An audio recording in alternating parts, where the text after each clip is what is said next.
안녕하십니까. 주요 국내외 뉴스를 통해서 주식 투자의 포인트를 살펴보는 크로스체크 이데일리 이정훈입니다. 저희 준비한 기사 보시겠습니다. 어제 중국에서 발표된 중국의 PMI 지수, 구매자 관리 지수인데요. PMI 지수를 통해서 중국의 제조업, 서비스업의 현 상황을 볼 수 있었는데요. 관련된 내용들 함께 좀 살펴보시겠고요. 최근 들어서 코로나19 사태로 인해서 집에 이렇게 콕 갇혀 있는 분들이 굉장히 많으신데요. 그에 따라서 수혜를 보는 새로운 방어주들이 등장하고 있다라는 좀 반가운 소식 함께 좀 보시겠고요. 반대로 좀 부정적인 소식입니다. 개미들이 증권사로부터 돈을 빌려서 주식을 사는 신용융자 잔고가 굉장히 빠르게 늘어나고 있다라는 얘기 함께 좀 보시도록 하겠습니다. 기사 본문 들어가실 텐데요. 어제 중국에서는 PMI 지수가 발표됐습니다. PMI는 그 구매자 관리 지수라고 하는데요. PMI에는 두 가지 종류가 있습니다. 제조업 PMI, 비제조업 PMI는 서비스업이죠. 흔히 서비스업이라고 하는데요. 이 두 가지는 어떤 식으로 산출되냐면 해당되는 기업들, 제조업체들 또 서비스업체들을 대상으로 설문조사를 벌입니다. 그래서 어떤 내용을 물어보냐면 지금 이달에 지난달에 비해서 생산량이 늘어날 것으로 보는가, 또 수출량이 늘어날 것으로 보는가, 출하량이 늘어날 것으로 보는가, 전체적으로 매출이 늘어날 것으로 보는가, 이런 설문조사를 통해서 기업들의 그 체감하는 그 제조업 경기, 서비스업 경기를 지수로 나타낸 걸 우리는 PMI라고 하는데요. 중국의 제조업 PMI를 보니까 굉장히 좋지 않은 모습이었다라는 겁니다. 여기 그래프를 한번 보시죠. 중국의 제조업 PMI인데요. 중국 제조업 경기가 지금 어떤지 중국 제조업에 몸담고 있는 기업들의 목소리를 통해서 생생하게 담아낸 지수인데요. 이 지수는 50을 기준으로 합니다. 그래서 지수가 50을 넘어갈 경우에 경기가 확장되고 있다, 팽창되고 있다라고 얘기하고요. 50보다 아래로 내려갔을 경우에 경기가 위축되고 있다라고 얘기하는데요. 지난달에는 1월에는 50을 간신히 턱걸이를 한 상황이었는데 이번에 2월에 보니까 35.7로 무려 15포인트 가까이 지금 폭락을 했다라는 겁니다. 50 밑으로 내려갔다는 말은 경기가 위축되고 있다는 말인데 35까지 떨어졌다는 말은 경기 위축세가 엄청나게 단기적으로 가파르게 나타나고 있다라는 거 지금 보여주고 있는 상황이다라는 겁니다. 아시다시피 이 코너를 통해서 여러 번 말씀드렸지만 코로나19 사태로 인해서 중국에서 춘제 기간이 연장이 되고 그래서 조업하지 못하는 공장이 문을 닫는 기간이 굉장히 많이 늘어났다는 거죠. 따라서 공장의 매출액이 감소했을 거고요. 공장의 생산량이 줄어들었을 것이고 이런 부분들이 제조업체들의 입을 통해서 이렇게 폭락하는 수치로 나타났다라는 겁니다. 또 하나 우려스러운 부분은 바로 서비스업 부분입니다. 중국이 그동안 제조업 경기에 어려움을 겪으면서 그나마 성장률을 버텼던 부분들이 내수를 기반으로 한 서비스업이었는데요. 어제 발표된 서비스업 PMI 지수를 보니까 무려 29.6을 기록했다는 겁니다. 지금 전월에 54.1이었으니까 거의 반토막이 지금 난 상황이고요. 제조업 PMI 지수보다 훨씬 낮은 숫자를 지금 보여주고 있다는 겁니다. 일반인들이 나가서 식사를 하거나 또는 여행을 하거나 또는 뭐 엔터테인먼트 특히 영화를 보거나 하는 이런 소비를 줄이면서 서비스업도 심각한 타격을 입고 있다라는 겁니다. 이에 따라서 중국의 전반적인 1분기 GDP 성장률 자체가 크게 하락할 가능성이 굉장히 커졌다라는 거고요. 지금 간밤에 나온 데이터를 보면 JP모건 같은 경우는 1분기에 중국의 성장률이 마이너스 4%를 기록할 것이다라고 지금 관측하고 있는 상황입니다. 결국 이렇게 나타날 경우에 크게 문제점은 두 가지가 있다라고 보여지는데요. 포인트는 두 가지라고 보여지는데 첫 번째는 글로벌 공급망, 공급 체인이 붕괴될 가능성이 있다는 겁니다.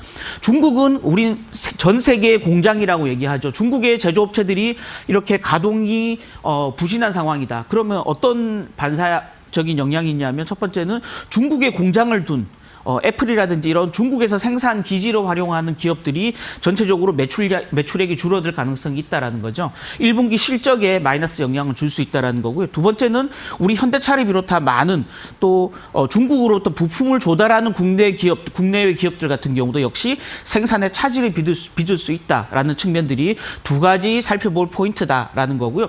이에 따라서 중국 정부는 지속적으로 부양책을 내놓을 것이다라는 게 이 기사의 핵심적인 부분입니다. 그동안 중국은 지급 준비율을 내렸고요. 또 단기 유동성 공급을 위해서 MLF라는 중기 유동성 창구를 금리를 인하했고요. 또 RP 매입 영내포를 통해서 시중에 자금을 유입했는데요. 공급했는데 추가적으로 지준율 인하라든지 기준금리 인하 등등의 부양책을 내놓을 가능성이 있다라는 게 이 기사의 핵심적인 포인트다라고 말씀드릴 수 있을 것 같습니다. 전반적으로 중국의 제조업 경기가 이렇게 악화된다는 말은 중국 제조업과 많은 교역을 하는 국내 수출에도 악영향을 미칠 수 있다는 거고요. 어제 발표됐던 우리나라 2분기 수출을 보면 전체적인 수출량이 4.5% 늘어났다. 그래서 15개월 만에 수출이 플러스로 반전했다라는 데이터가 나오는데요. 실제 조업일수, 그러니까 실제 공장이 문을 연 그런 기간만 감안하면 조업일수를 감안한 수출은 하루 평균 11.7%나 급감했다라는 거죠. 그래서 수출 지표에 나타난 헤드라인 지표에 현혹되지 말고 전체적인 우리나라 수출 경기도 중국 제조업 경기와 함께 악화 일로를 가고 있다라는 점 감안하셔야 될 것 같고요. 이에 따라서 중국 제조업 경기가 언제 바닥을 치고 반등할 수 있을지를 살펴보시면서 수출 관련주들에 대한 투자 전략을 좀 세울 필요가 있다라는 거고요. 이렇게 그 중국 제조업 경기 또 서비스업 경기가 좋지 않으면서 중국이 추가적인 부양책을 내놓는다는 말은 이퀄 위안화가 추가적으로 하락할 가능성이 있다는 거죠. 위안화 절하 가능성이 굉장히 크고 이미 1210원대까지 올라가 있는 원달러 환율도 추가로 원화 가치가 떨어져서 원달러 환율도 추가로 위로 올라갈 수 있다라는 점, 이런 부분들은 전반적으로 국내 경제 펀더멘탈에는 굉장히 좋지 않을 수 있다. 다만 수출 관련주들은 어떤 환율 효과를 누릴 수 있다라는 점에서 자동차나 조선이나 전자업체들은 부분적으로 좀 수출 단가에 좀 그 이익을 볼 수 있다는 측면이 있지만 지금 현재는 전 세계적으로 경기가 얼어붙고 있는 상황에서 이런 환율 효과 자체는 크지 않을 수 있다라는 점 동시에 감안하셔야 될 것 같다는 말씀 드리겠습니다. 다음 뉴스 한번 보실 텐데요. 다음 뉴스는 지금 여기 집콕주라는 이제 신조어인데요. 집에만 콕 처박혀 있다라는 뜻. 여기 요거 주자는 주식의 주자고요. 그래서 이코노를 통해서 한번 말씀드렸습니다. 지난주에 전통적인 방어주들의 주가가 굉장히 최근에 좋지 않다. 시장이 하락하면 방어주 주가는 굉장히 선방을 해야 되는데 지금은 그렇지 않다라는 거죠. 여기 그래프를 한번 보시면 전통적인 방어주로 꼽히는 통신이나 유틸리티 관련 종목들이 주가가 올 들어서 계속 이렇게 빠르게 하락하고 있다. 지난달이죠. 2월 한 달간 주가가 빠르게 하락하고 있다라는 모습 보이는데요. 반대로 주가가 계속 올라가는 종목군들도 있더라라는 겁니다. 그 종목군들의 공통적인 공통점은 바로 집콕주라는 건데요. 뭐냐면 외부 활동을 자제하고 또 개학이 연기되고 또 학원도 휴원되고 하면서 집에서 할 수 있는 어떤 활동, 경제 활동의 핵심적인 그런 사업체들이 수혜를 보고 있다는 겁니다. 여기 보시면 온라인 교육, 말씀드렸듯이 지금 서울 같은 경우는 2주째 지금 학교 개학이 연기되고 있고요.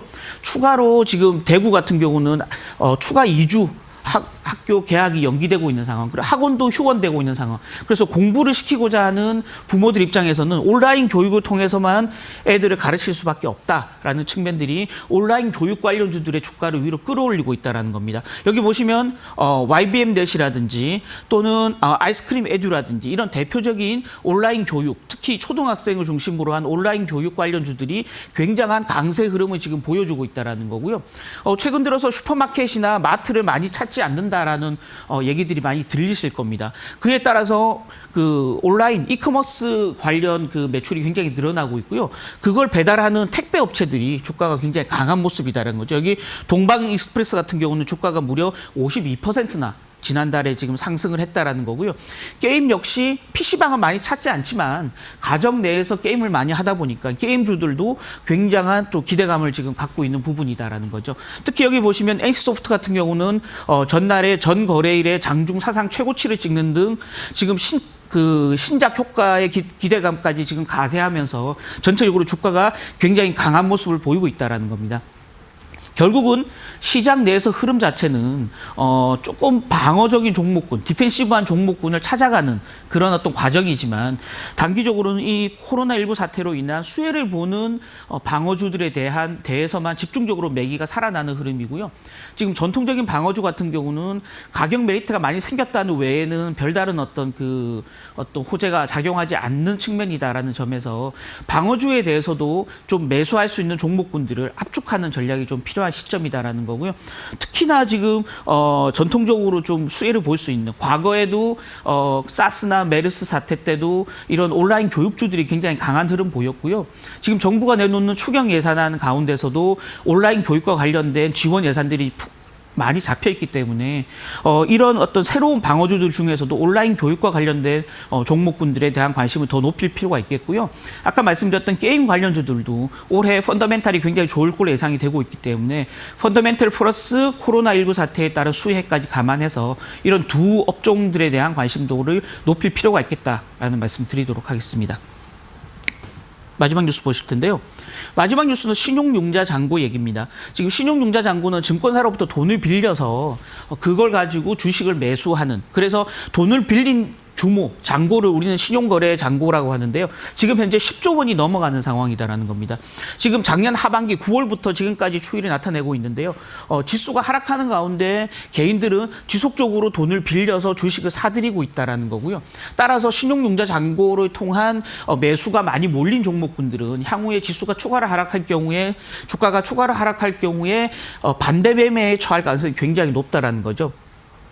반대매매는 증권사가 돈을 빌려줬는데 또는 주식을 담보로 돈을 빌려줬는데 일정한 담보 비율이 되지 않을 경우, 주가가 너무 많이 빠졌을 경우에 강제로 주식을 매도해서 현금을 챙겨가는 그런 방식인데요. 이런 반대매매가 늘어날 가능성이 굉장히 커지고 있다는 겁니다. 여기 그래프를 한번 보시면 셀트리온, 삼성전자 최근 들어서 주가가 많이 빠졌던 종목군 중심으로 해서 개인들이 증권사로부터 돈을 빌려서 주식을 매수하는 포지션이 굉장히 지금 큰 비중을 차지하고 있다는 겁니다. 지금 셀트리온 같은 경우는 지금 신용융자 잔고가 무려 2천억이 넘어가고 있는 상황이고요. 삼성전자, 셀트리온 헬스케어, SK하이닉스 등등 역시 개인들이 많이 매수를 하면서 집중적으로 이 신용융자 잔고가 늘어났다라는 겁니다. 이 종목군들의 특징은 뭐냐면 개인이 매수하는 반면에 기관 투자가나 외국인들은 주식을 매도했던 종목군들이기 때문에 개인들의 매수세로 그나마 좀 버텼지만 반대 매매가 나타나면서 개인들까지 매물을 쏟아낼 경우에 관련 주들이 하락 압력을 굉장히 크게 받을 수 있다라는 점에서 지금같이 지속적으로 좀 조정이 나타나는 국면에서는 이렇게 신용융자 잔고가 몰려있는 종목군 중심으로는 굉장히 좀 보수적인 투자 전략을 세울 필요가 있다라는 말씀 드리도록 하겠습니다. 특히나 지금 지난 한 주간 개인들이 2조 5천억 정도를 순매수했고요. 외국인들은 3조 5천억 정도를 순매도한 상황입니다. 따라서 개인들이 매수하는 종목군 중심으로 상대적으로 좀 강한 버팀, 어떤 흐름을 보이긴 했지만 개인들의 전략은 언제든 좀 바뀔 수 있다. 반대로 3조 5천억 가까이 순매도한 외국인들의 추가적인 매도 여력은 크지 않을 수 있다라는 점에서 개인들이 어떤 그 관심을 가지는 매수하는 종목군에 집중적으로 따라가는 추종 매매하는 전략은 조금 조심할 필요가 있다라는 말씀 드리도록 하겠습니다. 저희가 준비한 기사는 여기까지고요. 지난 주말에도 뉴욕 증시는 급락세를 보였습니다. 그 주가가 급락할 때 주식을 가지고 있는 투자자 입장에서는 공포감에 휩쓸려서 주식을 매도하는 경우가 있는데요. 그럴 필요가 지금 없다. 주식을 매도하기는 수월치 않다. 그래서 차라리 반등하기를 기다려서 비중을 조금씩 현금 비중을 늘려가는 전략이 세울 필요가 있다라는 거고요. 반대로 주식이 없는 포지션을 가진 개인들 같은 경우는 오히려 공포감을 이용해서 매수하는 종목군을 찾아볼 필요가 있겠다라는 거고요.